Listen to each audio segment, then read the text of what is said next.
Welcome back to Secrets of the Opposite Sex. I'm your host, Tasha Ray, and tonight we're shifting our focus to the wonderful world of friendships, how they shape us, their influence on our romantic relationships, and identifying when a friendship is no longer serving us. So we have an amazing panel of guests tonight. Hey, guys. My name is Jessica. I am 39 and I live in Baltimore, Maryland. Not you had to think about your age, girl. My name is Stonie. I live in Alexandria, Virginia, and I'm 36. Yo, I'm Drew Comments. My age is 37, and I live in New Jersey. We're pulling questions from the app, Secrets of the Opposite Sex, and you can download the app on Google Play or Apple App Store and play from home. So the first question I have for you guys is, how do you tell your friends if they're the problem or the source of negativity within your friend group, if you do at all? I think it depends on you value the person, like the friendship. Like some people, they show their ass and you're like, nah, this ain't even it. And you just kind of let them have it. But I think just work, like I have a lot of friends and it's all about tone. Like you have to know how to address certain things. But I think, yeah, depending on how much you value that person, you should address it. Things like that help build friendships. If you don't really fuck with that person, just whatever. Stop speaking to them afterwards. Nah, fuck them. Bees like that sometimes. I mean, I would think like this, Right. If y'all friends, I think I would hope that y'all have the kind of relationship where y'all can just be real with each other. But hey, yo, real quick, time out. You the problem. Like it's just like that. Point the finger and all that. Like it's you. And then what you do is at that point, you take them down your that history sheet of all their past relationships and failures, and you name the situation that caused it to break up, move on to the next. It's almost like looking at the stat sheet in football, right? Like if I look at a football player coming out of college into the NFL, I know how many yards he ran for, how many interceptions he had, how many tackles. I can look at you and say, okay, this is how many times you fumbled a bag. This many times you fumbled a good person. This is how many times you didn't communicate very well. I remember because it's what you told me. I kept a minute. And so I think that friendship, it needs to be based on that. And it's like, look, moving forward, you know what I'm saying? Maybe just kind of reevaluate how you're doing X, Y, and Z so you don't end up with the same result. But look, at the end of the day, you gotta let them know that the common denominator is them. And your real friends will appreciate that. Be like, oh man, you're right. Hey, all right, cool, bet. See, if you're not real friends, you'll figure it out in that moment. But that's why I stand on it. I must be the only one that got some difficult friends, cause Not necessarily. So Wait, does this apply to women and men, or like, are you talking about women and men, or just women? Because women, yeah, you can't really do. That ain't gonna work. whoever your friend is, like, man, woman, wrong is wrong, right? Yep. I tell the woman real quick, my women friends, they hear it too. Yeah, it's you. Now that's if they are the problem. They may not be, but I'm talking about in the instances that they are. Yeah. And you point your finger, make sure you do that. You can do it sideways, You're straight up. Just saying. Do you find that people take that better when you're discussing them being the problem in relationships rather than them being the problem in like them bettering themselves in life, or like just how, like, say if they just can't catch a break or something, they're not living right, or they're not living to their potential, versus okay, yeah, you're a shitty fucking boyfriend or girlfriend. I mean, I found that relationships, people usually take that a little bit better. I don't want to sit there and say, hey, yo, you suck at life. You still live in the studio. You past 35. Like nobody says that. Like, or some people may do that, but like I wouldn't do that. But like more people like, but not like what I would say, like when it comes to actually like relationships, people are a little bit more receptive to understanding where they're trash. Because most people know secretly that they are trash. If they are trash when it comes to relationships, or they have some things they need to work on and such. I know I got some problems. I mean, that's why I'm single now. See this? Oh, the single brothers, like, you know what I'm saying? Like, I ain't got nothing. You know what I'm saying? So, you know, people are more receptive to that. And I guess with the advent of social media and all these dating podcasts and all the things that goes on, I guess dating troubles have become a running joke. So when people say that you suck, people don't really take that too personally, and they actually can be a little more receptive to that, as opposed to you saying, hey, yo, bro, you were past 30 and you drive a Toyota Camry. You suck at life. Like that's not, you know, that's not cool. No disrespect to the Camry drivers. Oh my bad, yeah. Shout out to Camry. right. Shout out to Camry. Here. Like a 92 Camry, we not talking. There are levels to these Camrys. You drive a Ford Tempo. Like if you tell somebody to drop Ford Tempo, there you go. That makes more sense. Oh Okay, my boy, bad. do you make those anymore? All Nope. right. So I'm in a season of shredding. So what I am holding myself more accountable is the energy I keep around myself. So the people that start to kind of act up, you got to say, am I going to go after this person and work it out, or am I really going to be like, all right, they're not doing me any good? And back to what you said about the stat sheet, I'm just going to go. Even if it compared against theirs against mine, and see if it's a good fit, we'll work it out. If not, then nice knowing you. Thanks for the memories, but I'm out. Because some friendships are just not worth holding on to, because outside of an actual romantic relationship, to me, friendships are the most important in my life, aside from my family, of course. Yeah, some people you just gotta let go of. It's okay.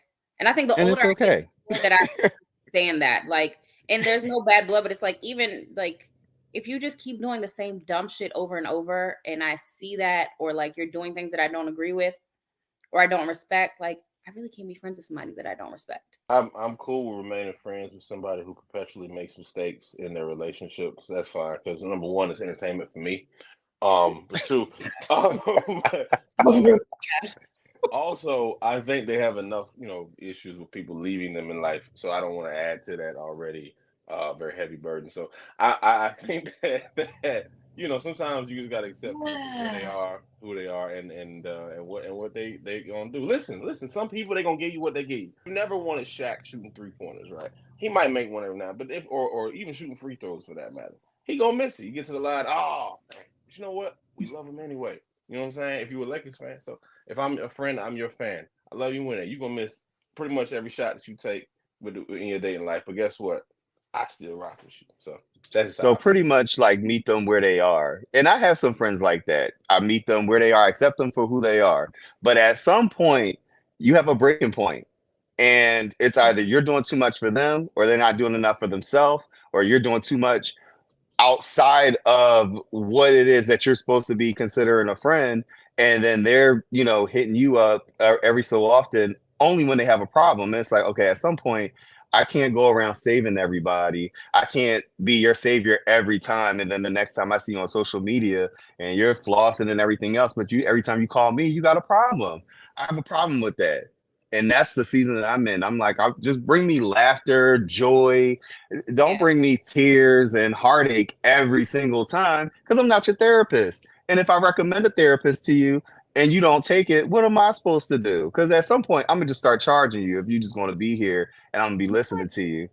If Like I work. could go on DeVry and get one of those psychology degrees, Okay. what is it, ICDC college, and go on there and be like, you know what, friend, let me just write you a prescription. I got you. Connect. I'll listen to you for the entire time. But friendship is it's more than monetary for me. You know what I'm saying? So I don't want to just have to charge somebody, but then at the same time, spiritually, emotionally, it's draining. So it's like you about to drain the bank and you ain't putting nothing in it. That part. And Yeah. that's not just like people coming to you with their problems, or even if they mess up in all of their relationships and they're like, oh, you're the best friend ever. And I'm like, well, yeah, because like Drew said, sometimes it'd be entertaining. You just be like, what you doing today? All right, what's going on? Oh, what happened to poor you? Like, come on now. Like, I want to know. And at some days, I think I bring it on myself, because now it's like, ooh, that was a lot. Okay. I think this is the bridge that I've lost a lot of like friends that I've made in my adult years. This is the bridge that I lost a lot of people on, which is the bridge of accountability. Like for me, like you can't get past something if you don't own it and take accountability. And that's where I have the problem. Drew, what you were saying to me, it was kind of like rewarding bad behavior, just saying, well, that's who they are, that's how they are. No, you need to grow the fuck up. Like you need to do better. That's not enough. Like at this big age, that's not enough. Like you can't just like excuse the bad behavior so they can just become a worse person. And that's not to say that you don't like them or care for them, but sometimes you just have to separate yourself from those people. Absolutely. I think I've learned that the hard way. Cause listen, I think it's weird too, like making friends as adults. Like it's so tricky because I don't know, people just kind of put their problems on you, kind of like what you were saying, Stonie, like they'll emotionally dump on you. And sometimes you don't realize how their life decisions, their issues weigh you down because you're trying to carry their shit or help them be a better person, but they don't want to be. They want to be exactly who they are. And that's one. And that's fine. I'm just gonna make sure I get the credentials going forward. So that way, if Okay. they're gonna be who they are, I'll be your friend, I'll be your therapist, I'll give you a bill to, we You don't keep want it my going. fucking Make advice. it lucrative for everyone. So regarding romantic relationships, how do you give advice to your friends without offending them? You can't. I think it depends on how often they have like say if they're coming to you with the same problem over and over and over, at some point you just have to be really straightforward. And I actually have a friend who I literally just had to tell her the other day.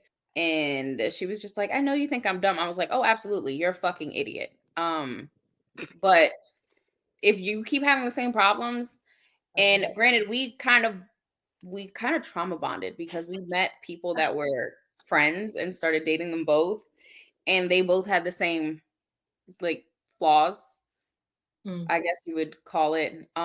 But I just got tired of it a lot sooner than she did, and she's still dealing with it. And I'm just like, you can't, at some point you're just dumb. Like you're allowing it and they know that, and you just kind of got to deal with it. Like they're not even the problem at this point. They know they can get over on you. So you just have to be like really that straightforward, and either they can say, and the thing is she can continue to vent to me, but I'm still going to tell her like, yeah, like I've given you solutions, I've given you sympathy, I've given you everything else. So now I'm just going to give you like brutal honesty.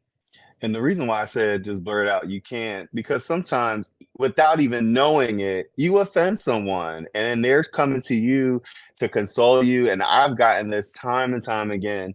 I really just wanted you to listen. It's like, well, I'm the friend that kind of helps you solve problems. Like, exactly did you call me for? Did you hit me up because you wanted me to hear what you had to say? And then as your friend, I'm supposed to just listen to you go through this either emotional abuse or psychological abuse, or just be treated badly for no reason.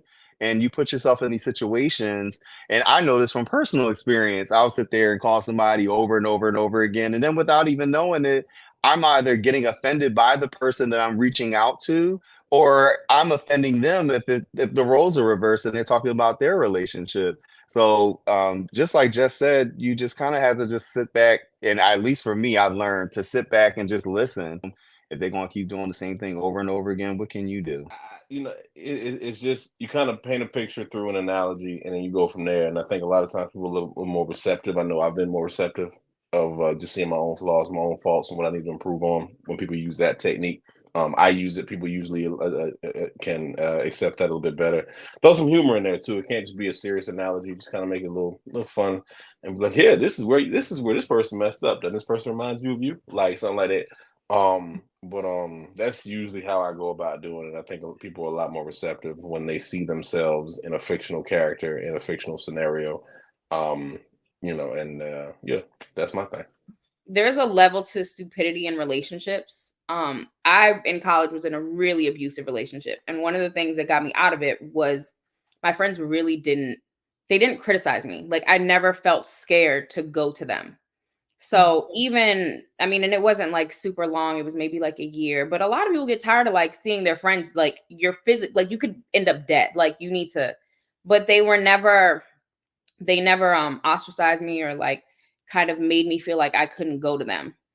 And I feel like there are a lot of situations where, I mean, I can only speak for women, but women end up in these situations and they almost become alienated from everybody else because it gets to the point where everybody's like, yo, like he's really horrible. Like he hits you, like he's abusive, like you need to leave. So while they're going through that breakup situation, like until they can get to that point where they're ready to leave, they start losing friends and kind of cutting people off. So I don't want to say I'm gonna tell a girl who I know is getting beat by her man like she's stupid. It's more so like, okay, this man is living with you, he doesn't pay any bills. Why the fuck is he still in your house? Like there are different levels to like how you check somebody. If you really feel like your friend is like in a mentally vulnerable place or like a physically fucked up environment, I personally am just gonna tell them, hey, I'm here. I won't say anything because I don't want to say what I really want to say, just out of like fear that they might not come to me. I always want them to know that I'm there for them, but there are like levels to that. How do you know if you should rekindle a friendship with someone that you've had a negative experience with in the past? That's the thing. People do I no, we Spin the block. People do that?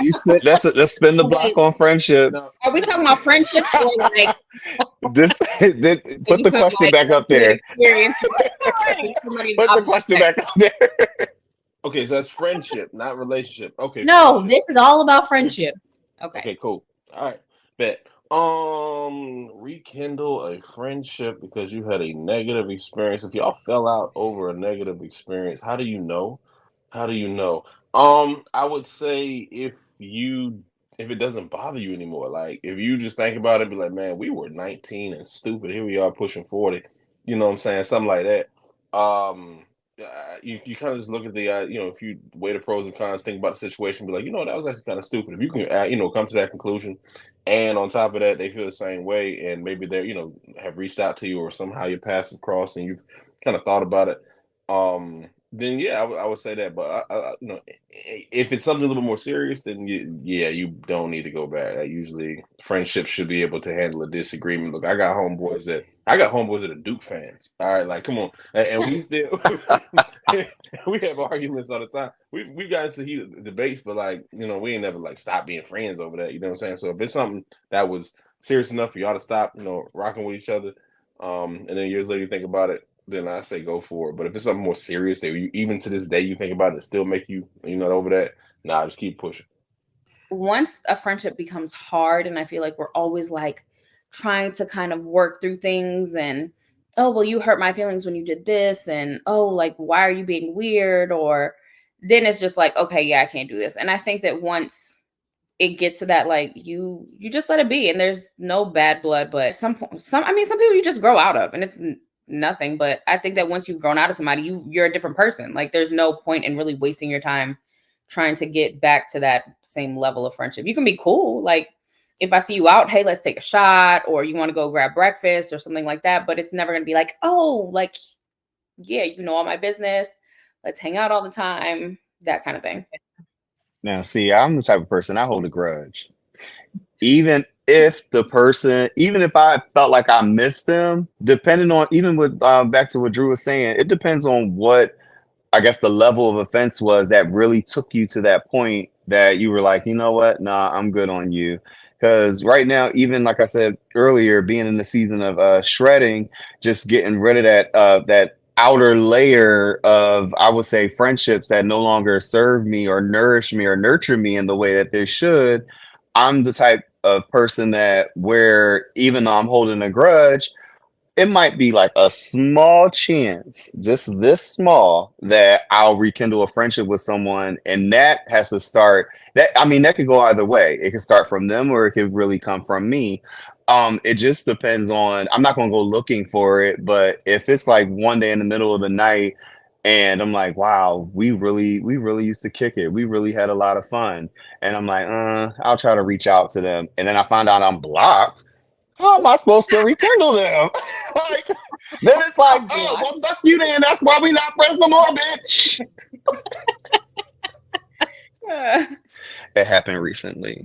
I've never like unfriended somebody that I wanted to like, because I can't really hard when I'm a friend. So if it gets to the point where it just doesn't work out, then I'm like, you know what? That's just, it is what it is. Yeah. If you block me, we never be friends. What you do? Yeah, exactly. Ever. Block somebody. Like, it's not that deep. I do it. But Okay. I do it though. But I do it with intention. Like if you gonna unfollow me and unfriend me, finish it. Finish it. Finish it. Finish it. Finish the job. I didn't teach you as a friend to sit there and just let me go and we might be able to come back together. No. Finish it. Make it done. Make it happen. So that way I know for sure and you know for sure. No, don't email me asking me how I'm doing. No, this isn't 2001, 2002. Like a friend, like it was nothing else? No, we were just friends. And we just had like a big blowout more so on their end. and they were upset about something that I did, and then they tried to, and then this friendship has tried to be rekindled at least 2 or 3 times. Okay. Like everybody was going through something in the pandemic, so no, I may not have been sympathetic to what it is that you were going through, but I know I was one of the first people that you reached out to, and I was trying to be receptive to what it is that you were trying to share with me. But if you don't, it's not show me how to be your friend. If you don't teach me or at least let me know what your needs are from me within that friendship or what it is that you're looking for, and you have an ulterior motive, of course I'm not going to be able to meet your standards.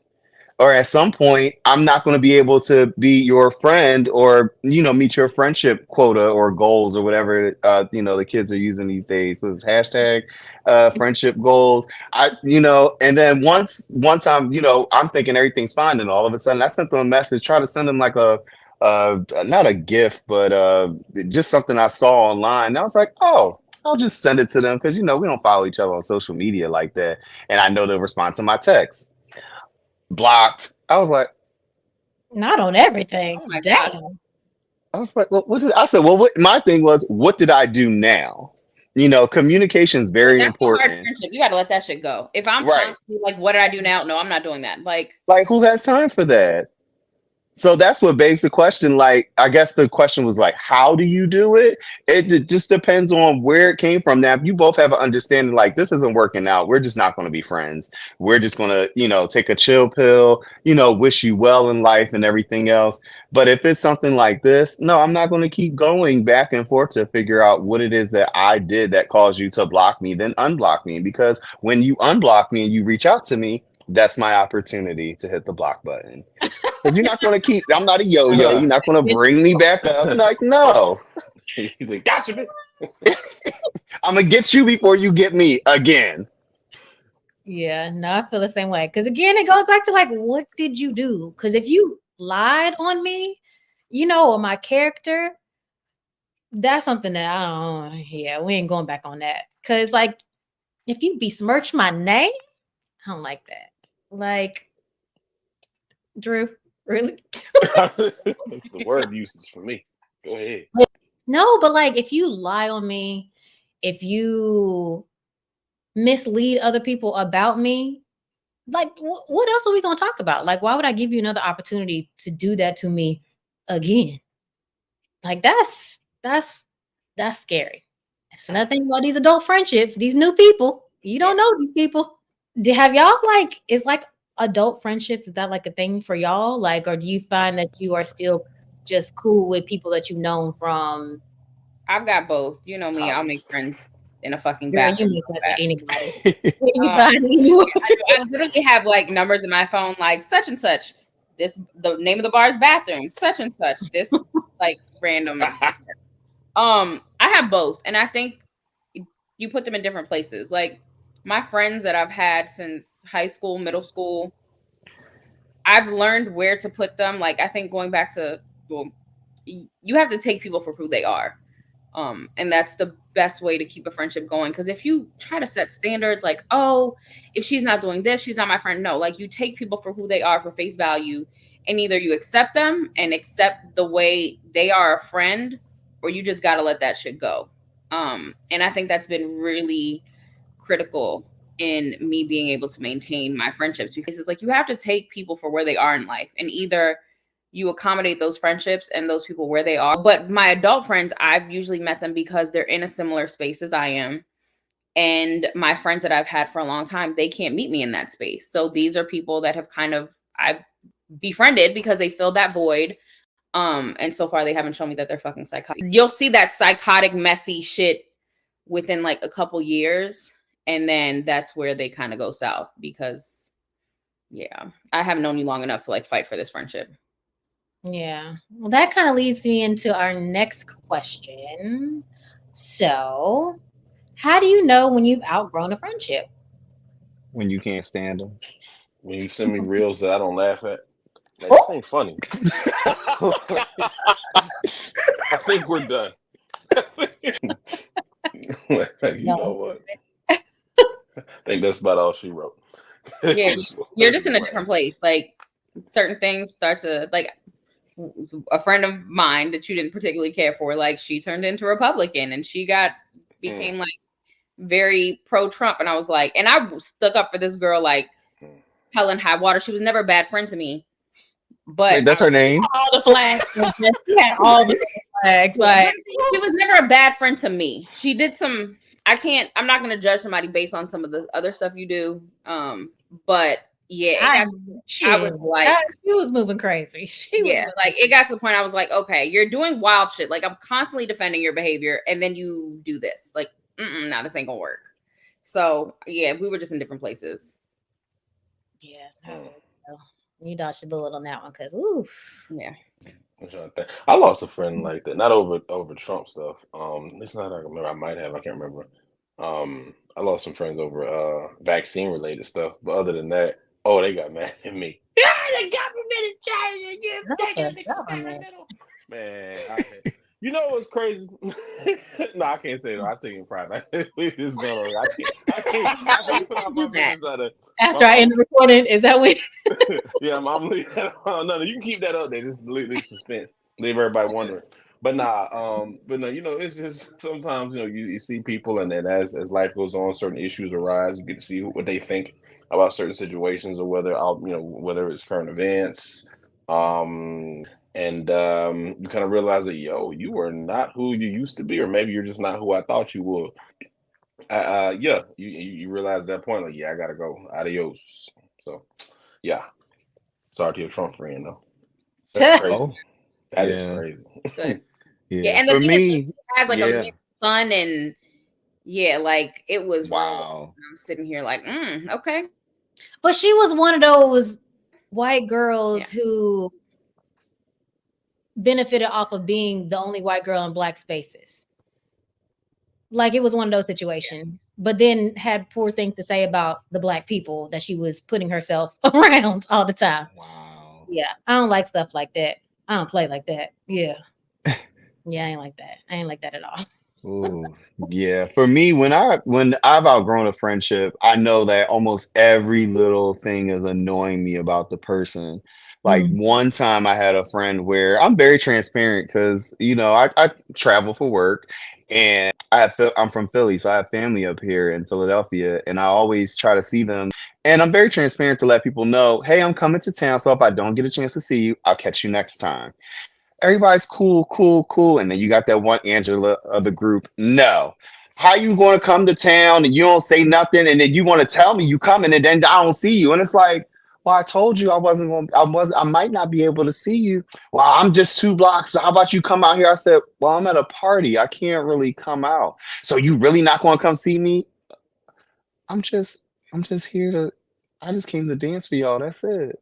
I can't stay. I just wanted to let you know I was here in the event that, we might run into each other. Like, you can come down too, because that's one of the big things I have. I've lived in Alexandria, well, in the DMV area for a very long time. And I don't have people come visit or even try to pull up and be like, oh, hey, what you doing this weekend? I'm like, nothing. I don't know. I might go to work. I don't know. Might go to the grocery store. And nobody comes to see me. I'm not worried about that because I don't mind traveling. But if I'm telling you I'm coming into town and I don't have the time to see you, if you really want to see me, how about you make plans with me, come visit me, and that way we can spend our one-on-one friendship time together. And these are platonic friendships. These are what Jess considered hard friendships, because I'm like, I had to just let a lot of them go. It was too much.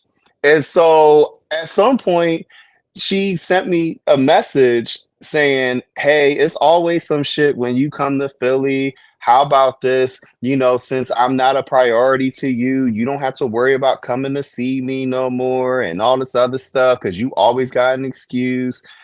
And I just sent her a reply back, and I was just like, this friendship has run its course. Good luck to you. I'm really sorry that you felt as though that it's always some shit with me. I guess it was just me trying to be transparent and open and honest about my whereabouts, because anything can happen. And I just wanted at least some people to know, hey, I was on my way up to Philly, versus God forbid anything happens. It's like, oh, Stonie was in Philly. He ain't saying nothing to me. And then this one particular friend, and she just happened to be one of my oldest friends at the time. just happened to be like, you know what? I had to let it go. And it was my prom date too. So Oh, I just had to let it go. So now when I look at the picture, I gotta find it to cut it out to just see how that looks. No, keep But the memory. I do keep the memories. I kept the fabric. It was a custom made tie and a vest and everything. I rented the Ooh. tux, but I was being frugal back then, but still a little stylish. But yeah, this was my prom date, and we were supposed to be real good friends to the end. That was it. That was Those it are for the me. I had worst. enough. Like Tasha and I had another mutual friend oh, I who, was just about to say, who that sound like, Jess? man, Mm. and literally, like, I will invite anybody. I'll invite anybody, but there are certain spaces where certain people just don't need to be in. Like, and I feel like this, in hindsight, I feel like this particular person used to keep certain people around because for the aesthetic. Like, she was very much like an aesthetically, like, she wanted all of her friends to be like aesthetically pleasing for an image. So Tasha and I had a friend who was coming into town. Mind you, we met through this friend. There's another girl that was there. We met through her. Like, we all knew each other, but we had a relationship, the four of us. My other best friend, who we all knew, she wasn't necessarily like one of our friends. She was like, "Hey, can I join?" She just asked. Okay, cool, come on. Bet, it's fine. So we all go out. And then this other friend sends me a message like, "Damn, you couldn't invite me," or something like that. And I'm just like, honestly, if you would have just asked, like, "Can I join?" Absolutely. But don't come at me with shady shit. Like, we're fucking adults. Like, just say, "Hey, oh my gosh, she's in town. I would love to." Because technically, you're not her fucking friend. Like, you know her through us and you vaguely know her. So it's not like we owed it to you to invite you. And then she went, and then when you said, like, don't have, like, speak poorly about my character, like, that's all I said to her. I was like, if you wanted to come, you should have just come. But I'm not begging anybody. And she was like, she just went and said, like, all kinds of shit about me. And I'm just like, girl, that's not even what I said. You're in the area, cool, come on, like, the more the merrier. But don't come at me with some, like, shady shit, because then you're gonna bring the shady shit to the energy, like, to the occasion. I don't want that energy. And So we had a falling out because of this. And then a couple of years later, she reached out to me and was like, "Hey, I think we should sit down and, like, rehash things." And I was just like, "Nah, I'm good. Like, it's nothing personal. I wish you the best. I hope you're okay, but I have no desire to rekindle this friendship." And I'm kind of going through something like that with a new friend here. I met her through people. She's like 8 years younger than me, so she's younger than me. So she's got some growing up to do. But I have another friend within, like, we all hang out together. And me and this one girl, again, the one who trauma bonded over the stupid boyfriends, we just became closer within this circle of friends. Like, her family's from the Caribbean, my family's from the Caribbean. We had a lot in common, so we'll do stuff together. And every time her and I do stuff separately, it's always like a text message in the group chat, like, "Oh, we couldn't be invited." And every time you do that, I'm going to make it a priority not to fucking invite you. Because if you want to come, just be like, "Oh my gosh, what are you guys doing? Can I come?" But it's getting to the point where almost I'm like, I might have to separate myself from you, because I don't do that. Like, when I see my friends out having fun, whether or not I'm there, I want you to have the best fucking time. You go enjoy yourself. Every occasion is not for me, and that is fucking okay. But if I have to deal with you like you're my fucking parent every time I do something and don't tell you or invite you or involve you, yeah, that's not gonna work. I'm too old for that. So again, I don't do hard friendships, and when I'm constantly explaining myself, I consider that a hard friendship. I never thought about it from like the almost like the parent angle. Like I got to explain my every move to you. But again, in my case, I was just doing from a place of transparency, right? So I even listening to your story, this is exactly what this person would do. Like they'd be like, "Oh, you couldn't invite me," like because even though she was 2 blocks away, this is my friend's graduation party. The way she was talking, I was like, no, I'm not going to see you this time. It's not going to work. She's like, "I'm 2 blocks up the street." I'm like, "Yeah," and I'm like, I don't even feel comfortable inviting you to my friend's graduation party because at this point, this night is about her, not you coming to see me. Like if you're going to come, like I shouldn't have to give you a guidebook or a rubric on how to act in public. Yes. Yeah. And if I get that sense of, oh, maybe I should not invite this friend, because Tasha and I have hung out on numerous occasions and different friendship circles and groups. And it's necessary. It's not even necessarily always the same people. The two constants in this scenario will be me and Tasha, but we're in like different scenarios. And I don't think I've ever been around someone that Tasha has introduced me to where I wouldn't be cool saying hi to them outside of that situation or that group. But this one particular person was like, "Yeah, no, I don't want you near my friend and ruining her night. That's just not happening. Not her night, not her event, not her graduation. No. Like now I gotta keep tabs on you. Like now you're like my child. When you get here, you can stay over there, and then we'll have our one-on-one friendship time because this was a friend that I met them where they were at, and I try to cultivate the relationship, the friendship as much as I could up until the point where it's like, all right, now you cross the line. Yep. Those be them ones, like the Yep. ones trying to help them, get to a better place, but they don't want to seem to get there. You know what I mean? No, But I no. shouldn't have to tell you as an adult. I shouldn't have to tell you how to conduct yourself. And the situation that Jess was talking about, even with that friend, I was still in that space where I'm just like, well, trying to be understanding to the other girl. I was just telling Jess, I was like, well, maybe we should have invited her. Like, I know we weren't thinking about it. It was just all the time, and I had known her for a long time. Yeah, and like I was newly getting to know her, so I was just kind of like trying to be like, oh, But the downside to her is the situation like that. Like you never know what side you're going to get. When she's on and she's great, funny as shit, we gonna have a good time. When she in a mood, she gonna kill everybody vibe. Like party over. Like if she's not happy, nobody's happy.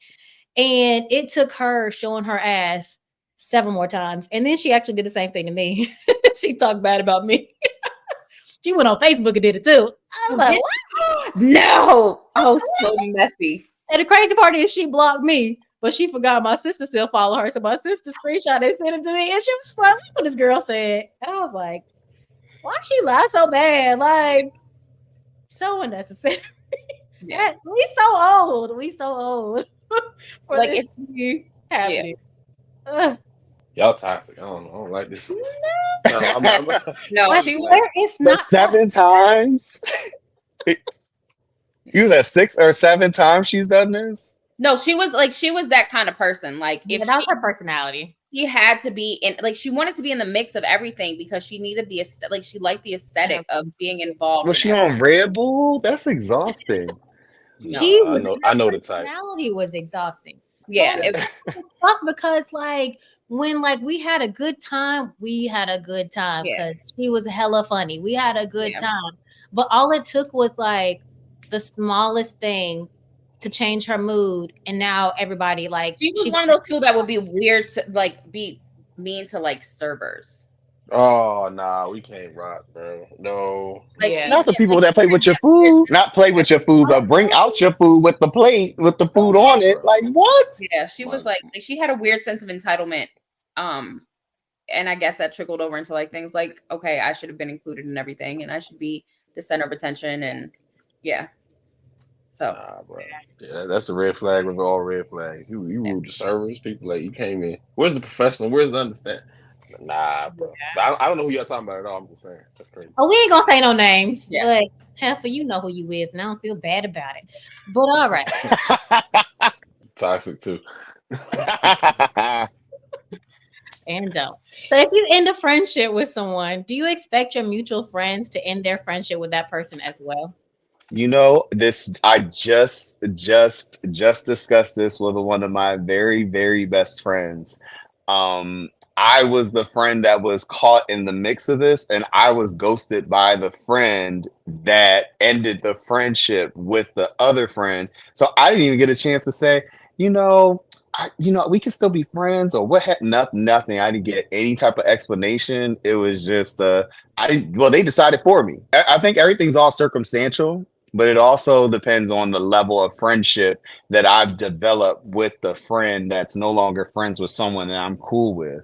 Because I might even be closer to them and then be like, all right, well, I guess we not friends with them no more or something like that. You just, Yeah, I think it depends on the friend and like the level of friendship with everybody. And like you said, like it's very, like if I know two people and one of them fucks the other one's boyfriend, knowing that they have a boyfriend, yeah, sorry, bitch, I can't be friends with you.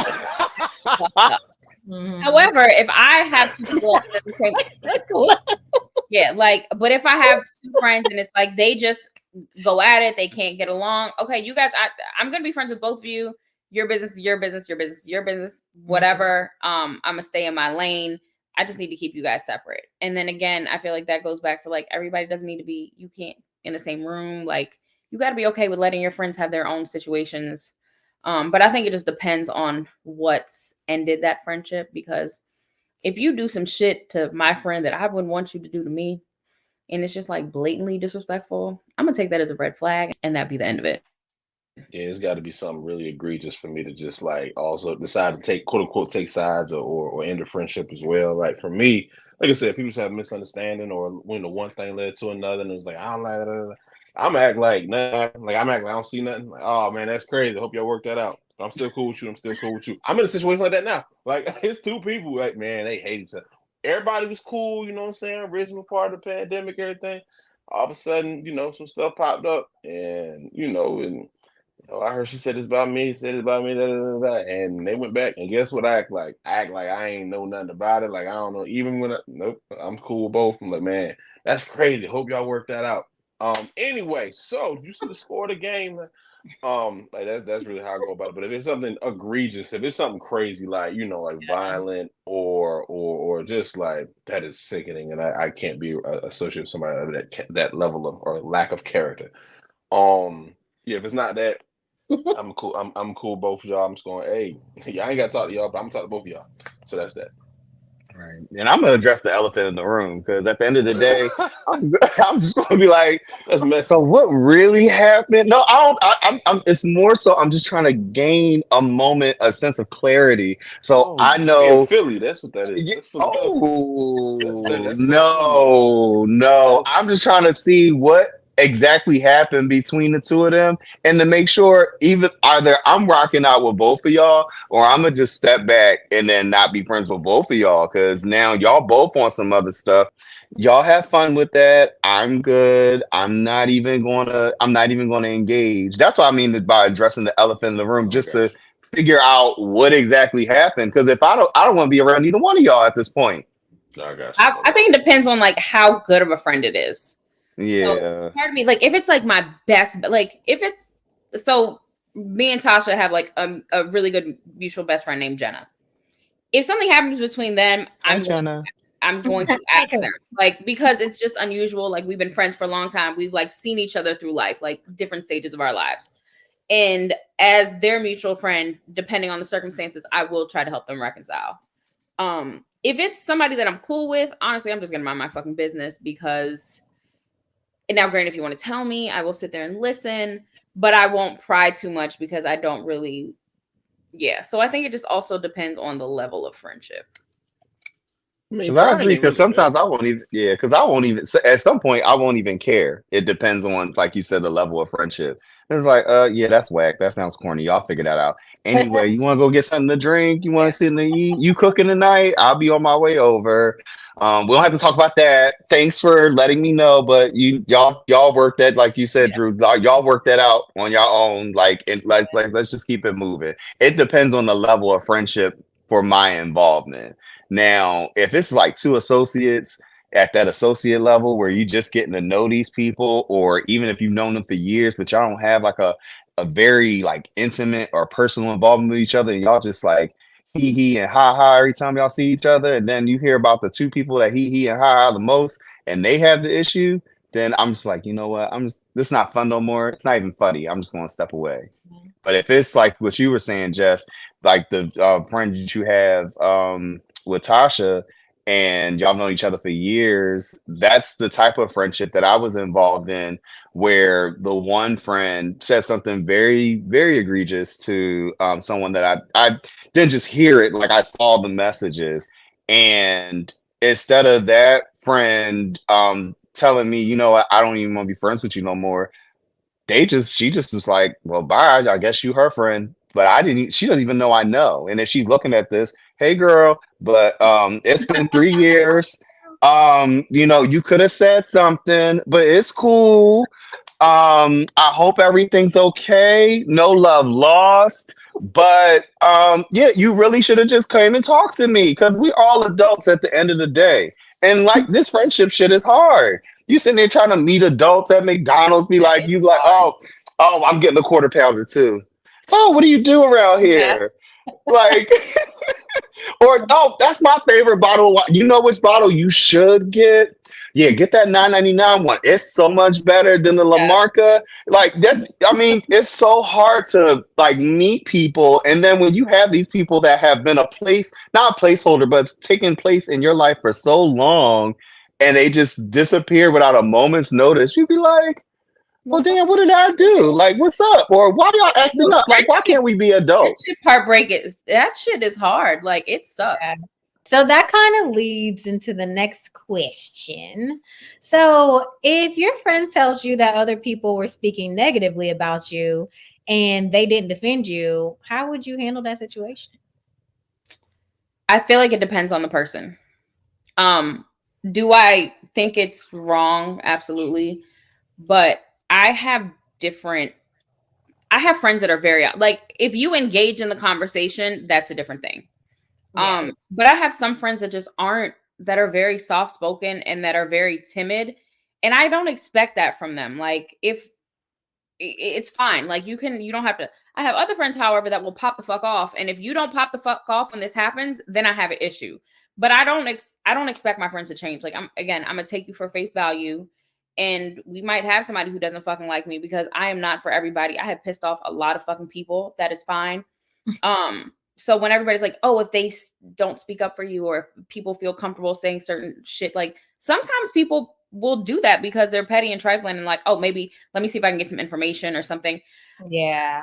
I don't expect that from everybody. I mean, I don't really need anybody to defend me. Just don't join in on it. Like when they going in on me, you don't have to be adding to it. Like, yeah, yo, his elbow is crazy, ain't it? Just like a friend, like just don't do that. Like you got jokes too. I like hold up, wait a minute. But nah, you know, all this stuff, like bro, people say what they gonna say. It is what it is. I'm used to people talking about me. You know what I mean? So I've never even thought to be like, and what did you say when you heard it? Like I never had that. So no. Now, on the flip side, I will defend other people though. I ain't gonna hold you. So I don't expect it from me. But there are times people say stuff. I'm gonna speak up and say, no, that's not even because you know, look, if I know something and I'm right about something, I'm gonna argue. Like I'm gonna go ahead and put I don't care if it's Yeah. a friend of mine, I don't care if it's football, I don't care if it's, you know, molecular biology, I don't care if it's like I'm gonna say something. So like I do that, but I don't expect nobody to do that for me. It's just that's just kind of how I'm built. Now, as for me, I'm not everybody's cup of tea. I'm not everybody's whiskey shot, tequila, uh, you name it. I'm not everybody's anything. And that's fine. I know what type of friend I am to people. So if there's somebody that doesn't like me, it's because they don't know me.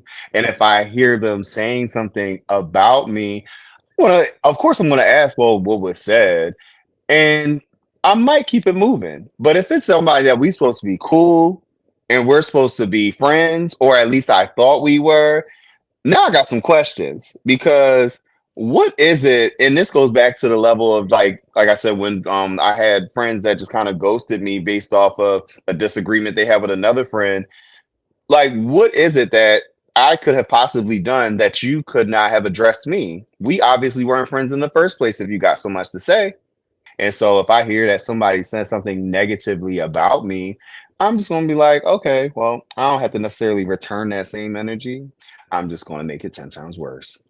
They can be uncomfortable in my presence, and that's fine. Because, people like to sit there and say stuff behind your back, think you don't know, Yeah. and then be in your face like, oh, hi. And I'm like, People who want to trash your character, those are moments that they take advantage of because they want to kind of like get people on their side. People who have that mentality, like it's a side Yeah. thing. You need to be on my side, like in an issue. Because for me, like even between two friends, like right is right and wrong is wrong. Like there's probably somebody who wasn't completely right in the situation, but I should be able to tell you about yourself and you about yourself, and that'd be that.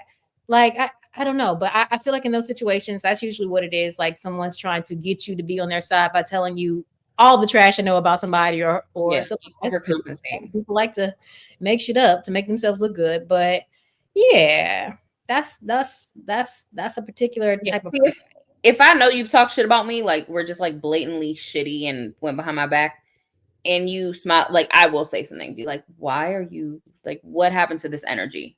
Like I will do that. You can't control how other people think of you. You can't, like, that's Right. people are going to be people. Yes, it does. I mean, you will always wonder, like, why do they feel so comfortable saying this? But some people are just fucking Yeah, messy. And I think the older I get, the more that I realize, like, a lot of times, like, people that are like that, like, that's just their insecurities. And nobody can fucking control that. So, And you know what? I've never thought about the situation that you brought up earlier, Jess, when you talked about how it's not necessarily even in someone's character to defend me. Like you can't look for them to even say, "Oh, like did you defend me in that moment?" Because as boisterous as I believe that I am, there's that one friend where if they bring it to you and you're like, "Well, what did you say?" You almost can't expect that particular person yeah. to do what necessarily I would do or Tasha would do or Drew would do, in those moments where it's like, what you say? You're not talking about my boo. Like what? You're not talking about my friend like that. Like, no, we not doing that. We want to move on, or you gonna address that person, but you're not gonna involve me in this mess. Yeah. that part. How do you handle friends who ignore you every time they get into a romantic relationship? You just get slid on back to the back burner. Back I there. have more than one friend, so I don't give a fuck, honestly. Like, if the way dating is these days, holler at me if it doesn't work out. But you live your best fucking life. I hope it works out for you. I hope whatever the fuck I need to do, and if it's that I need to fall back to make that happen for you, I will absolutely do it. So my god brother and I are really close, like really, really close. We went through like he specifically lost his dad and his son within a really short span of time. He went through a lot. So he met somebody. She was toxic as fuck. Everybody knew she was toxic as fuck to the point where like we used to live together. His dad basically, I'm like my godfather basically raised me. We were really close to the point where she felt intimidated by me and didn't want him to have a relationship with me. You know what, sir? After all you've been through, I know how bad you want to find love.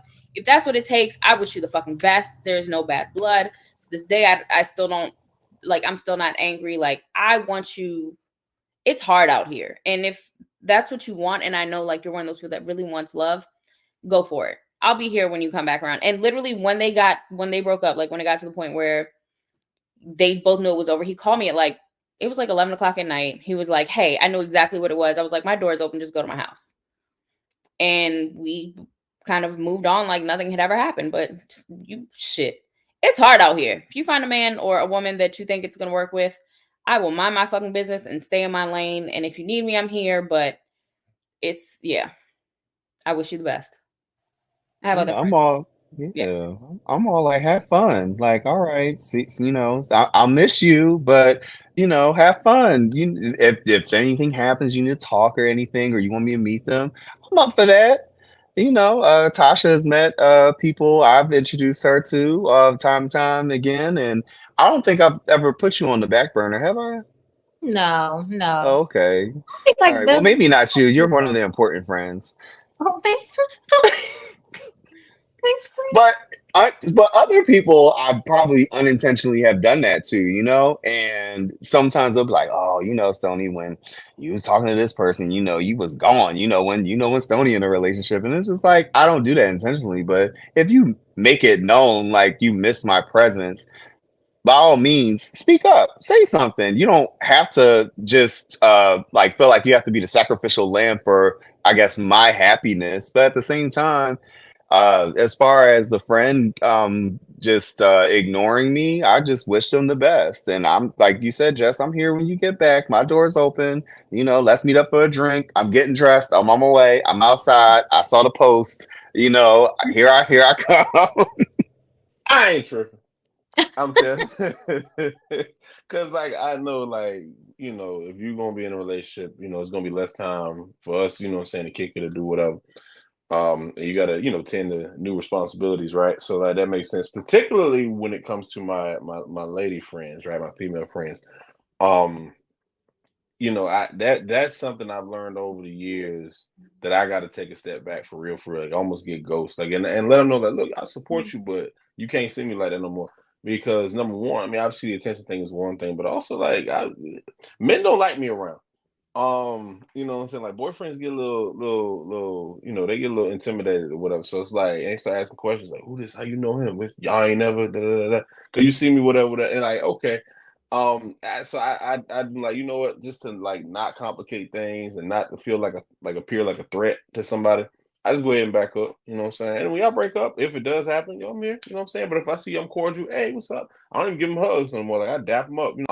But yeah, the space is cool. For my homeboys, like all my closest friends, for real, they all married, man. Like all them dudes I used to hang out with from Raleigh, and like they married now, kids. So I barely talk to them like that because they got like real life stuff. I'm single, like yeah, I don't have a real life. I guess me, PlayStation in the weight room, and Jesus.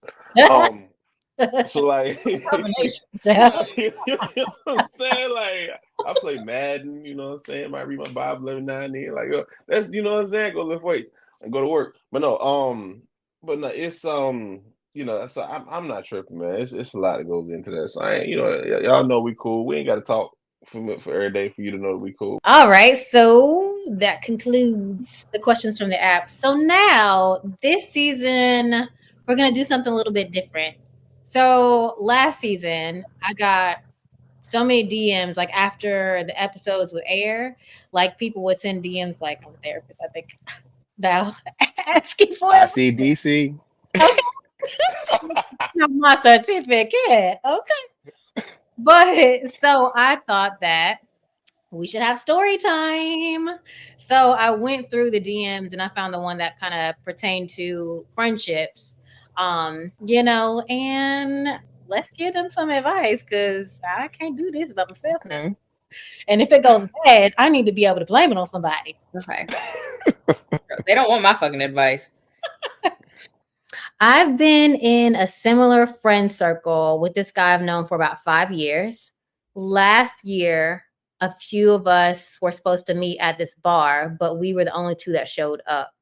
Since then, he's invited me out after work, one on one a few times, and it's been a vibe, but he's never been flirty, so I can't tell if he's interested or not.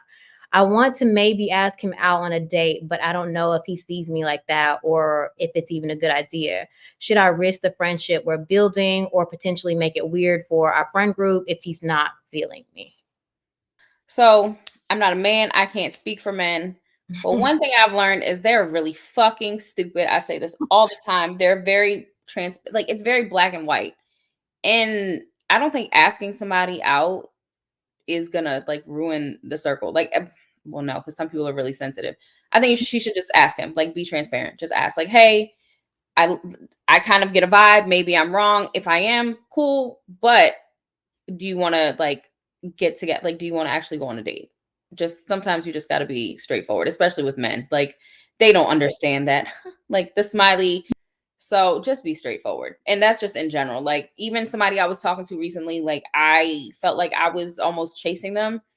And at first I was going to ghost them, but then I was like, you know what? No, like, just be honest. Like, maybe they're going through some shit. Like, cause I like them. And I was like, you know what? I feel like I'm chasing you. Like, I feel like you're just not interested. And if that's the case, fine. Like, we're cool. We have mutual friends, but I'm just letting you know how I feel. And you can either act on it or it just is what it is. And that's fine. I was going to fucking ghost you anyways. And he was like, no, no, no. And he was actually like going through something with his family that I didn't know about. And that was the reason why.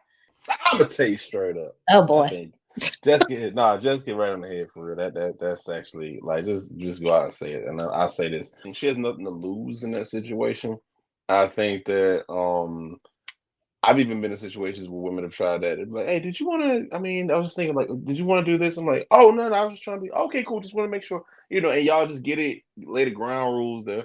Men, we're not sensitive like that. We're not be like, oh my gosh, you liked me at some point. Now I gotta. I mean, this is gonna be weird for the rest of our life. We ain't tripping off of that, bro. Like we just don't like. If I like you like that, cool. If I don't like you like that, nah. But we can still hang out. But yeah, Jess is right.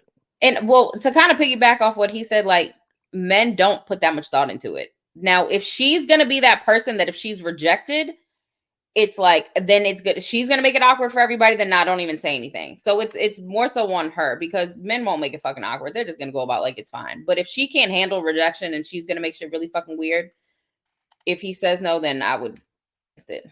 But that's the worst. Yeah. That's the worst. Right. Woman can't say rejection. Every time I see you.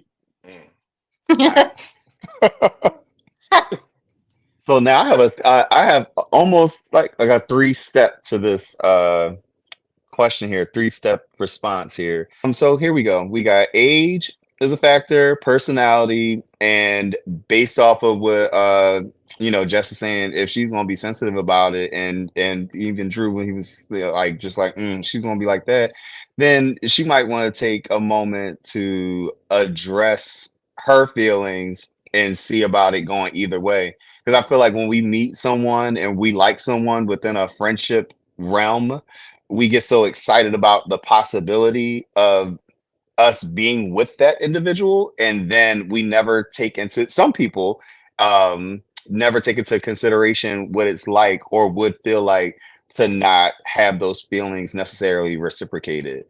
So can I piggyback off what you just said really quickly? Yeah.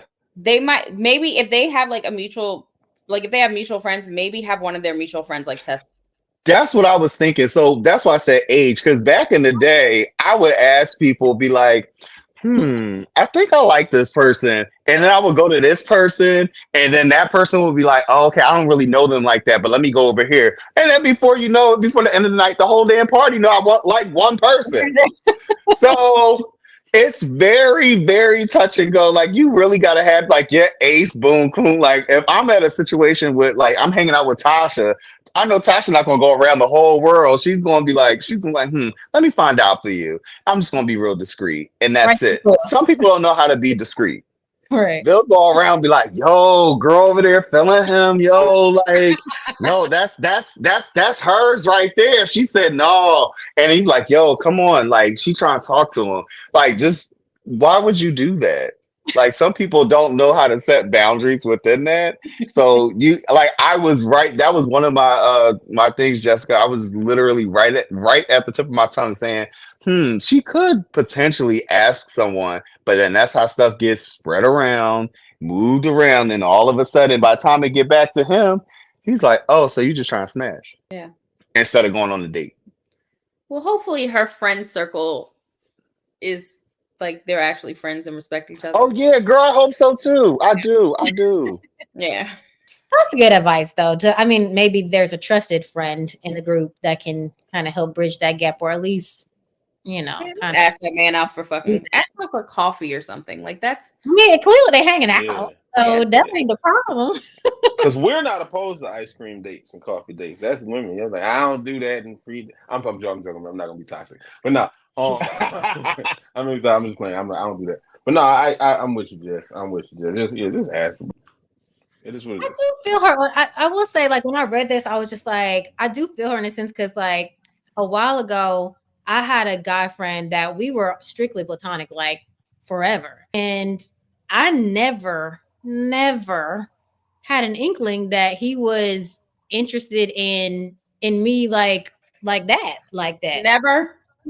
No, that's what I'm saying. Like, never. Like, he's not like an emotional, like, and he wasn't super flirty until this is how I found out that he liked me. This was a long time ago, because it was my friend's 30th birthday. And we were at a party. He happened to tell us what was happening in that city. And so we knew where to go because of him. So him and his friends met us in the club or whatever. And, we had some drinks. It was her birthday. So we had a good time. And then he like got real close to me and put his hand like on my hip. And then slid down just a little bit. And he was like, you want another drink? Like real close in my ear. And I was like, do you like me? Do you like me? That is so on brand for Tasha. Yes, I was about to say, just green. I'm sure he had done other things prior to this. You just didn't pick up on them. That is hilarious. I will say that. I can absolutely see you being like, and I'm sure he It really clicked at that moment. Like, you like me? Like, I really didn't know. I'm talking about like, y'all don't even understand. Like, I had gone on double dates and set one of my friends up. Not my friend, but like my roommate. This is in the 20s. I set her up with him, and we went on a double date. Like, that's how oblivious I He was. was singing Usher in his head. He took the L just to be with you Yeah, that night. He was exactly. like, "Look, I'm gonna be her He said, friend. knowing it should have been you. That's He had it planned out. That was part of his plan, girl. God, honey. I mean, you know, so all right, we're gonna be all the way honest. Like, I think guys, you know, we may have certain women friends who we will be like, but like for whatever, out of respect for the dynamic, you like, nah, I would never, never, never, never. I'm not even gonna play with that. But in the back of my mind, you be like, yeah, you know what I'm saying? I got a homegirl like that. Wait, this live? Oh, wait, my bad. Anyway, so I would never though. But I check in her time to make sure she's straight. You know what I'm saying? But like, again, I met her in college. But like, I'm like, yeah, nah, I couldn't. I just it would mess everything up, so like that. So, but I would just say, Tasha, anytime a man is going out his way to spend his time, so much time, one-on-one time with you, that ought to be a clue. You know what I'm saying? They pop in there now and hey, girl, I think she know that now. No, but it sounds like it wasn't. So it wasn't. We didn't live in the same place. So whenever I pop into town, and I wouldn't even say it all the time. I wouldn't even say all the time. Like I posted on Instagram or something, and they'd be like, "Yo, you in town?" I'm like, "Yeah." It's like, "Let's go grab a drink." And like, it's not like it wasn't no flirting. Like it wasn't no nothing. Like we was literally just It meant everything to him. talking about life. What you say? It meant everything to him. Oh my God! Not that much because I'm here in these That was streets, part of the plan. so it ain't work out that well. But Oh yeah, that's fine. yeah, I just didn't. Did you block him? Do you still follow him? I still talk to them like we're still friends. I had a homegirl. She admitted to me this is before the pandemic, right? She like me. We have been friends since I'm. I can't say how we met. No, because if I say how we met, because if I say how we met, people gonna connect the dots. Long story short, but like she said she liked me. I was like, oh yeah, but like, I thought of her as like just a really great friend, and all of that. But I always thought she was attractive too. But I think that for me, it was just like because relationships take so much more than just, hey, I'm attracted to you, and that type of thing. There's so much more work involved, and I was like, man, that's a lot of heavy lifting, and I'm not really in a position to do. I was able to tell her that, and she was cool like that, and it didn't ruin the friendship. We still cool, being what I'm saying, and everything. It was solid, and like you said, the thing happened. And happened again, and it was fantastic. It just be happening, like, and it was fantastic. I was gonna say it usually is though. Like I ain't gonna hold you. It usually is because I feel like there's no stress involved afterwards. Like it's like this isn't gonna go anywhere. There's no expectation. Like it's really let's just have some fun. So your heart is kind of down. You can. Now that has to be understood between the two parties, because somebody could have, in Tasha's case, been waiting for this entire time, going on double dates and everything else, and all of a sudden, you like me? And that's a conversation that's like, all right, well, I still look at you as a friend. I don't know how it went between the two of y'all. Well, we'll put a name. We're just homies. We just friends. Y'all still homies, just do the do? We did the do, but we don't do it anymore. So y'all don't do. Like we just y'all aren't doing it. It literally it almost like never happened like that. So you undo. So you just undo. You don't do. You just undo that. It's almost as if it didn't happen. Yeah, because for me, like you were saying, like, yeah, I mean, let's have some fun. That ain't always how my mind was working at that point in my life. Because I'm just like, my emotions are attached to my vagina. So, like, once we get to that point, I like you. Like, come on, plot twist. But at least I'm straightforward. I feel like a lot of women will they won't even be that straightforward. Like, and then they catch feelings, and then it's like, oh, he's the worst person ever. but it's like you gotta know what it was. Like, Yeah. you I mean, gotta it's even though it was misleading. That's real. yeah. Yeah. But it was just like, I don't know, because in the back of our minds as women, so we always got that thing. Well, maybe he'll change for me. Maybe Or we can change them. like, and Yeah, no. we still just out here. Yeah. You know y'all cool when y'all can joke about it later. About doing it, do. Like how hey, remember that? Yo, I remember what your mouth do. I remember what your mouth do too. Like, Okay. like, that's when y'all real cool. Like that's kind of friendship I got. I mean, hey, you know what I'm saying? We got that's wild. Anyway, yeah, I tell It is a little wild. It's a very unique one because I don't have any kind of like connection like with that. I've never had a connection like that with anybody else. Like if we've been friends, we've been friends. That's it. No dipping, no dabbling, no nothing. That's the only one that's ever The like 90s did something to us. That used to be something you look forward to. You'd be like, ooh, So I that unexpected friend. though he is a mutual, like we're in the same friend circle and we've smashed like a couple times and we'll give each other like advice because it's like we don't like we know it's kind of like there if we're bored or something, but we have so many of the same mutual friends. It's like we wouldn't even do that because it could get so messy amongst everybody. But like I remember calling him. I called him the other day. I was like, do I need pointers? Like, am I doing something wrong? And he was just like, well, sometimes you can be a little lazy. And I was like, okay, great. And but that's fine. Like sometimes I'm fucking lazy. Like sometimes you're like, but that's what I needed to hear. So it's like he knows, like he's been there, he's been in it, he's seen it, like all the shit. Like, how does it? Like, what do I need to? Yeah. So he was like the perfect person to get advice from. But the same thing goes with like he would just like kind of get. I'm like, you get clingy sometimes. Like you'll want to hang out afterwards, and it's like go, like leave. So it was one of those situations. Like we just have that kind of. So that's probably the only person I can think of that's like actually my friend that we have crossed the line. What can I do? Sex therapy then? Is that what that is? I mean, maybe. I mean, more like you just kind of going over the game and the technique. Like say, all right, remember that thing you did with the left leg up? Like, can I arch differently or like put? Is my moan? Is it moany or is it like old lady-ish? Like, yeah. No, that was fine. Not old lady-ish. The left leg. What that sound like? What? It's the left that up a little bit high. There you go.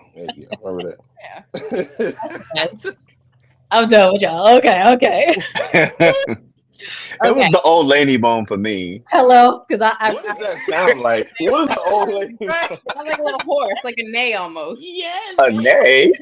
Yeah.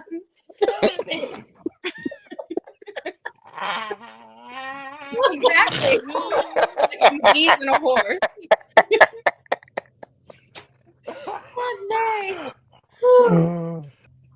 If you're listening and want to submit a story or a question for us to discuss on an upcoming episode, be sure to follow us and DM us on Instagram or TikTok at Secrets of the Opposite Sex.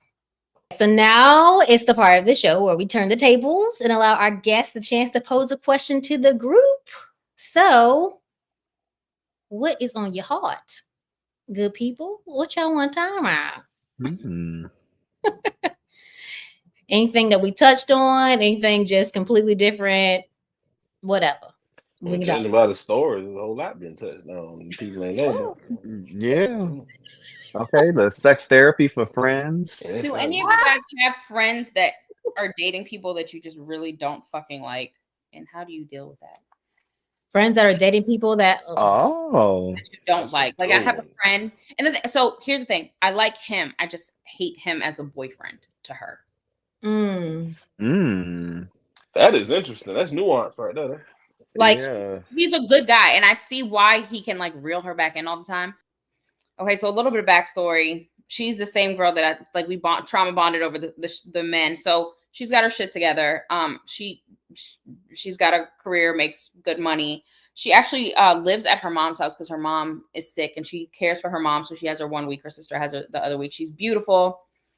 And she started dating this guy, and basically like he lives in her mom's house with her. He hardly helps her with bills. Like he'll go out, like he'll spend money on like Dior sneakers, but then we'll give her like $300 for his shit. He has a son who's a teenager. So it's just like, and then he's like very just, every time they get into it, he's like, oh, well, fuck it, I'll move. And my thing is, I'm like, you need to tell him to like leave. Like, if he can make it work while you guys are like, if he wants to make it work, he'll make it work with her. I don't want to say he doesn't love her, because I feel like he does, but I feel like he's almost codependent on her and he needs her to kind of survive. So it's just a really fucking toxic situation. Like, I don't see, like, she wants a husband and she deserves a husband, but as a boyfriend, like, he's just really fucking dropping the ball and lacking. So there's been like that weird, yeah, okay, just be with your man and I'm gonna mind my business.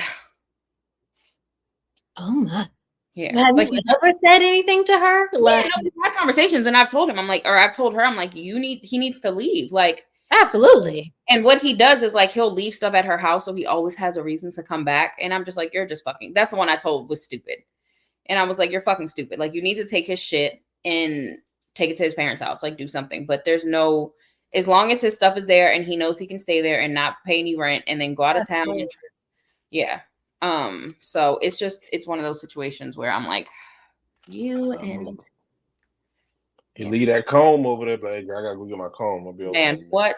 And it's gonna be on the front porch. Pick that box up and keep it pushing. You don't Yeah. need to come in. What you need to come in for? I left my paper clip on your counter. That's my favorite paper clip. That's crazy. Yeah. And if you saw, she's like living at her mama house.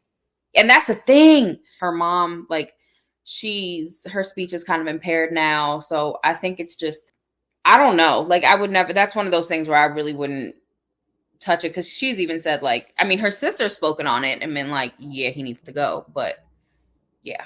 But get company. Like, he's a bill. Like, he's becoming a liability. Like, it sounds like she has enough on her plate. Yeah. That's a lot. Yeah. So how do you guys deal with like those situations? Because it's to the point where I'm just like, just don't bring him around, kind of thing. Yeah. I mean, all you can do is speak your piece. You know what I mean? I mean, some people got to learn the hard way, and it sounds like she's gonna have to learn the hard way. Yeah. Don't sound like it's gonna be fun for her when the shit hits the fan. But what can you do? You can't make anybody get it. And you know, people see things differently when they're actually the ones that are in the situation. You know what I mean? When they're in it, you see all the things that we don't see. I don't know. People do crazy shit for craziest reasons. Maybe the sex is so good that she just like, run my bills up, stay at my mom's house. I don't know. You know, but at some point you gotta grow up and be an adult, and pros and cons. Like, the D might be great, but there's a lot of good D out here. So, you know, find you one that pays bills. Find you one that has his own apartment. Yeah. And that's the thing. And even I've told him, like, you don't necessarily have to break up, but maybe he just doesn't need to be living. But she's also enabling him. So she's kind of like a part of her own problem, because as long as she continues to enable him and create a safe, free space for him to come back to time and time again, he's never going to have that fire under his behind to like get up and want more and do better. Yeah. So she's kind of shooting herself in the foot, doing herself a disservice by continuing to allow him to be in her space and not bring anything to the table and assist her in any way. I think she hasn't been heard enough, personally. I mean, I know you called her stupid and said, she keep going back, but she hasn't been heard enough. And until she's finally struck, like literally struck, like he has to do something. The word of the evening this evening is egregious, very egregious. He has to do something so devastating to her for her to get it. That's just the unfortunate truth, because we all have those friends that, we try to sympathize, we try to empathize, we try to be there for them. And then at the end of the day, they just have not been hurt enough. And for me personally, I would just take a step back. I would listen just for cues. If her life isn't in danger, she good. Yeah. And that's just how I look at it. Now, if he was like coming in and was being like violent, especially towards the mom and everything, and like, well, yeah, no, like now I'm calling 911, like, and let the police figure it out. Let the social worker come in there and figure that shit out. Like, what? Like, first off, kudos to your friend. She has a lot going on. But yeah, no, baby girl, she's strong, but she has not been hurt enough. Yeah. Mm-mm. I'm gonna tell you like this.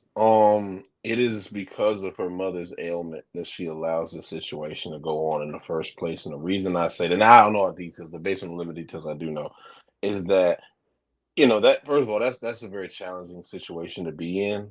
You got to care for a parent who kind of depending on you for everything, bathing and bathroom and all that kind of Mhm. stuff. And so the fact that someone else is there in the vicinity, is a comfort, even though they may stress you out sometimes and all of that. I could still see how that could still be a comfort. Like, all right, well, at least I'm not here by myself. You know what I'm saying? So like. Mhm. So I don't know if it's just so easy to be like, you know what, I'm better than you. You go on get it, like, because she's also got to deal with that part there too. So I tend to agree with Stonie. The level of egregiousness on the egregory scale. Egregory is not even the word. I just made it up. But I love that. but like I'm gonna use that this week. I was like, huh? like the egregory assessment of his action would have to be something like it had to be cheating or getting someone else pregnant. But like that's crazy. That's Shit. in my head. Oh, That's crazy.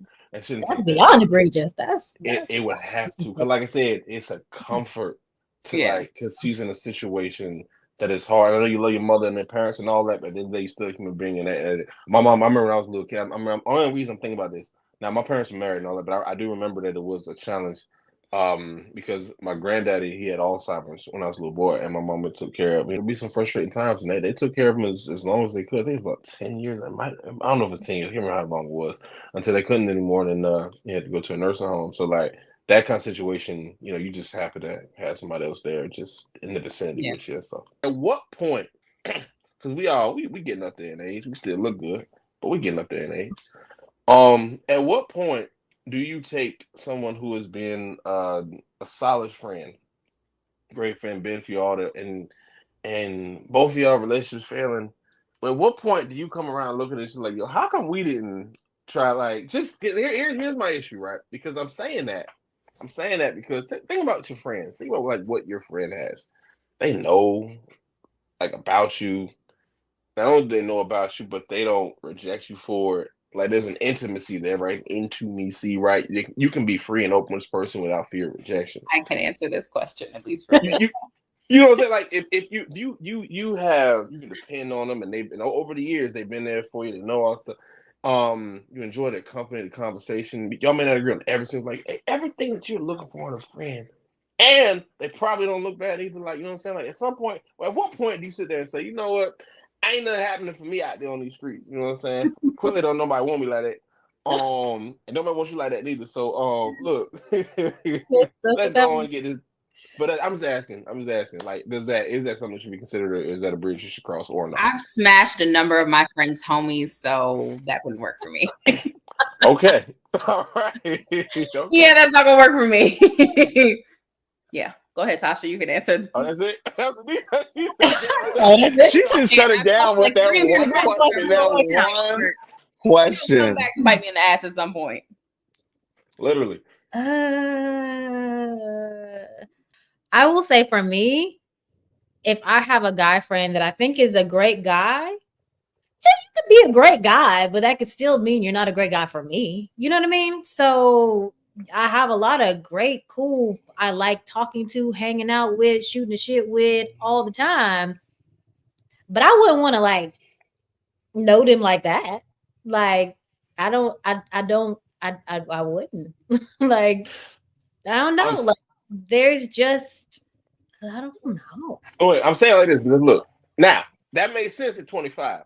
But when you push the 30, we 38, 37, whatever. You know what I'm saying? Getting on for at what point? Like, cause like the older you get, like the requirements on the list, they get shorter and shorter. You know what I'm saying? Like, what Zaynab said, this comedian named Zaynab, she said, I don't want to turn 40 and be like, he can't read. I don't care. I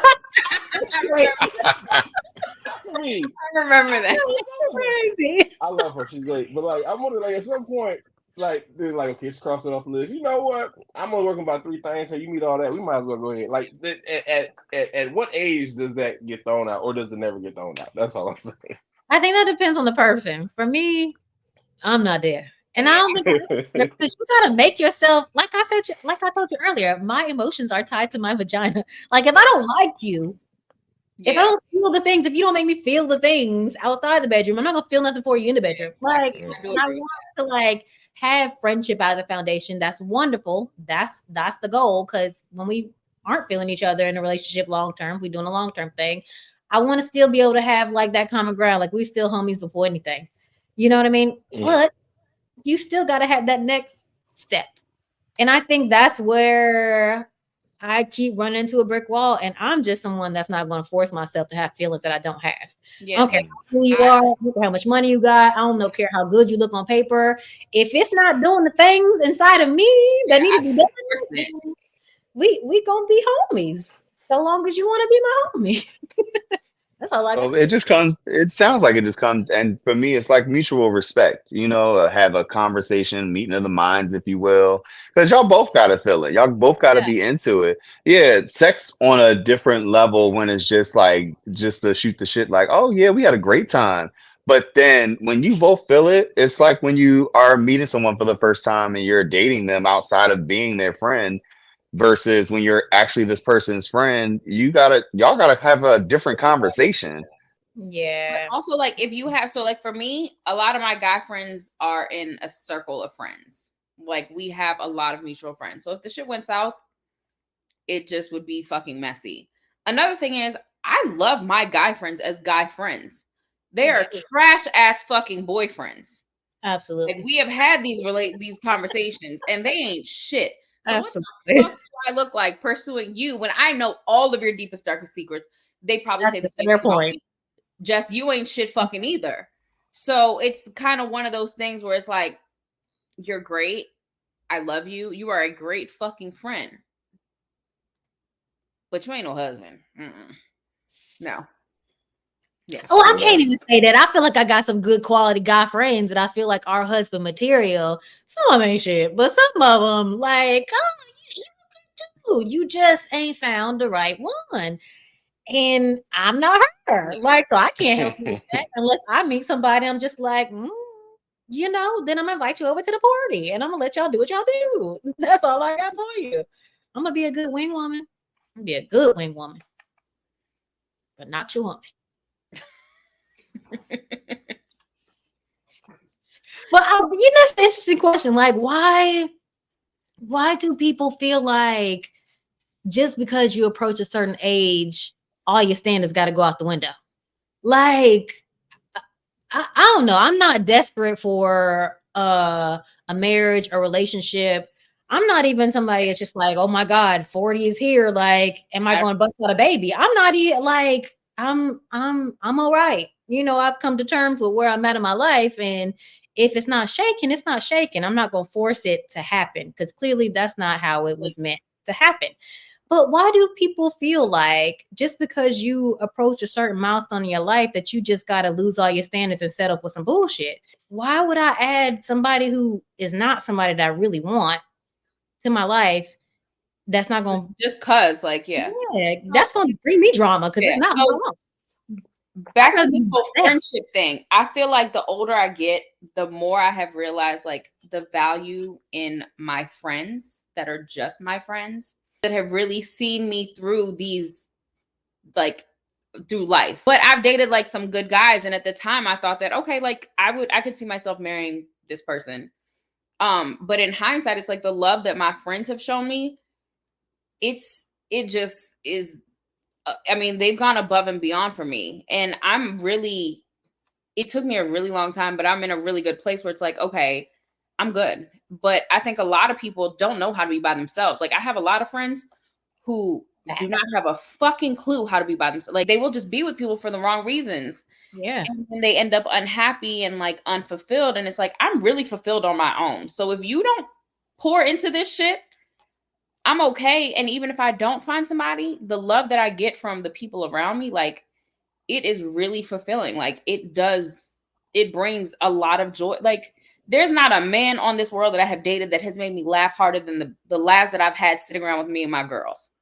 There's not one man that has ever sat there, besides like a guy friend, when I was on my couch boohoo crying, who has stroked my hair and been like, you got to get the fuck up. Like, who has showed up at my doorstep or has gotten on a plane to like make sure I was okay. Like, it was my girls. It was not my fucking man.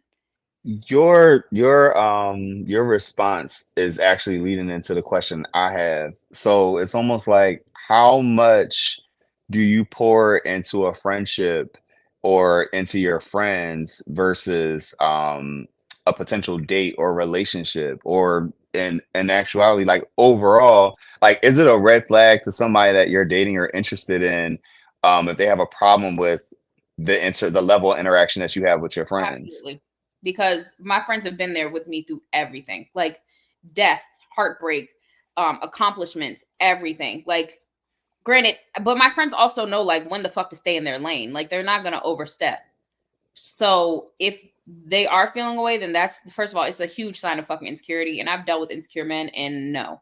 Because that's one thing that, like, when, you know, dating is just so weird these days. You know somebody's name and then you forgot it 3 months later. So dating is just like so wishy-washy. You need your friends, child. Friends. Wait, can I ask one more question? See, do any of you all think, or like, as you're getting older, are you starting to feel like you might be the problem? I know I'm the problem. Let me tell you something. no, I know I am the problem. You share. Man, look, I done gone back over my highlight reels and the history and the stat sheet. Definitely, like, when I hit my 30s and moving in, we actually was like financially stable and everything. And I had, man, I ran into some winners. And I don't know, I wasn't in the right frame of mind. Had I had a different mindset, I'd probably be married with children by now.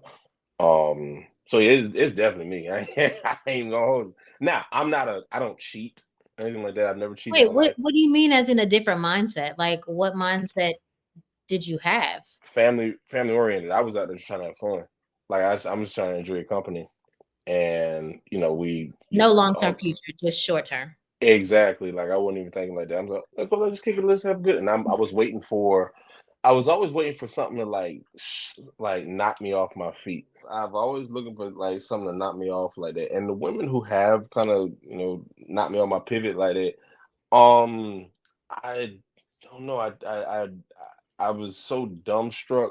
That's an interesting word, but I was so dumbstruck by them that I don't think I was able to kind of maintain the level of me, a level of reason. I was working so hard to try to impress them and stuff, so it's kind of getting me out of who I was. Had I had a mindset of, I'm gonna find me a wife, and I'm gonna evaluate every woman that comes into my space as her potential as a wife, I'd have been married, man. I'm sorry, I've met some fantastic women over the years. And I'm always kind of like, well, I don't know, I'm just trying to have fun. I wasn't even thinking about husband, like being somebody's husband. So, yeah, it's my fault. It's my fault. I'm definitely the issue. But you waste anybody's time. Well, that's the other thing, right? I didn't want to do that, right? So I'm saying I hate wasting time. That's one reason I'm always scared of dating. It's it is somewhere still in the back of my mind, and I don't want to be like, well, let's get into a relationship, and when I don't have the mindset, like, nah, if I'm even going to get into a relationship, I already see you as a wife. So yeah, I try to stay away from the waste people's time thing. Yeah. For me, I come with my particular set of issues. Who doesn't? But I feel as though that, I'm a work in progress. And so if I'm the problem, it's only because I have a very, how sometimes it's like static interference when you put you would put your cell phone near something, or just like antennas used to rub each other the wrong way. It's kind of like that. The people I've previously dated, I've run into issues where, not to say it's not just me, but it's them. And sometimes we just don't click. We don't get along. And then you try to stay around because of sex, or because of convenience, or because, hey, like, you got your little issues over here, but I can deal with that. It's not a genuine connection. And so I'm looking forward to finding a genuine connection. But like, as of right now, I've always run into a bunch of static. So whereas I know I'm the problem, it's something about me that I see in this person that I don't like. And so I always try to, I guess, work it out in a sense, force myself to be like, all right, well, let me try to, make this work. I come with my particular set of issues, but I overall think that if there is going to be some type of cohesiveness or to be together, like both people got to feel it. Like, because I'm no longer forcing connections. What Naomi say? She's like, I feel like I'm being forced to be here. I don't really want to be here. She was summoned for jury duty or something, or in court. That little clip. That's how I feel sometimes, like going on dates or being around people. They be like, "Oh, what's wrong?" And I'm like, "I just need a drink. I don't want to be here. I'm being forced to be here. I'm not glad to be here. I'm not nervous. I'm just over it." So You and I are similar in that way because I think that's my thing. Like the moment I feel like I don't want to do this no more with you. Yeah. I'm not doing it no more with you. You know what I mean? I don't. I'm a person that I enjoy being by myself. I might enjoy it a little bit too much. That might be part of the problem. Yeah, that's like I'm not, because I have friends that like jump relationship to relationship, like they can't be by themselves. I enjoy my own space. I enjoy being by myself a lot. And if I'm with someone, I feel like they interrupt the peace that I have established. yeah. I don't want to know you anymore. Like, Preach. I want you to Preach. Keep But I going. think Don't that's stop. like the moment, like you just, I don't know, it feels like this doesn't feel right. And sometimes I can't even always articulate what it is that feels like it's off. It just feels like it's not for me. And I don't want to do it anymore. So I stopped doing it. Yeah. Yo, you spoke Yeah. to my soul just now. Oh my gosh. Like I feel seen, heard, Yeah. and acknowledged. That's real. I mean, because I feel like that's a problem, like overstaying in relationships. That's wasting time. Yeah. That's counterproductive. I feel like that's why, honestly, I feel like in hindsight, that's why I'm not married now, because I stayed in relationships way longer than I should have, and let certain opportunities just pass me by. I was trying so hard. I like to your point though. I love me some me. Like to borrow from T.O. Like I love me some me. Like I like my free time. I talk to myself because I like talking to dope people. Me and too. I'm dope people. I may not answer myself, but I talk. And like it does take a lot, and that's probably why I want to be knocked off my feet. Because like if you want to take me out of this perfect world that I got, not perfect, you gotta be worth it. You know what I'm saying? Like I gotta get all this up. You know what I'm saying? Like now I can't. Like my PlayStation time is interrupted. My making video time interrupted. My weightlifting time's interrupted. And all of this stuff, like things I like to do. Someone he with you better be dope as everything. You understand me, Sean? Like we got to be like hitting. You feel me? And because of how dope my situation is, just being by myself, no children, no alimony, no child support. I ain't got no pets. Come and go when you fucking want. Oh, hello. Tell you, like it really is dope, and that's like okay. If I'm again put it aside, you got to be fine. I can't just be like looking to hope you figure that out. I need you to come and be like, bam. I'm like, oh. All right, so thanks for tuning in, and don't forget to follow and subscribe for more content at Secrets of the Opposite Sex on Instagram, TikTok, and YouTube, and download the Secrets of the Opposite Sex game of questions on Google Play or the Apple App Store. We'll see you next week with a new episode.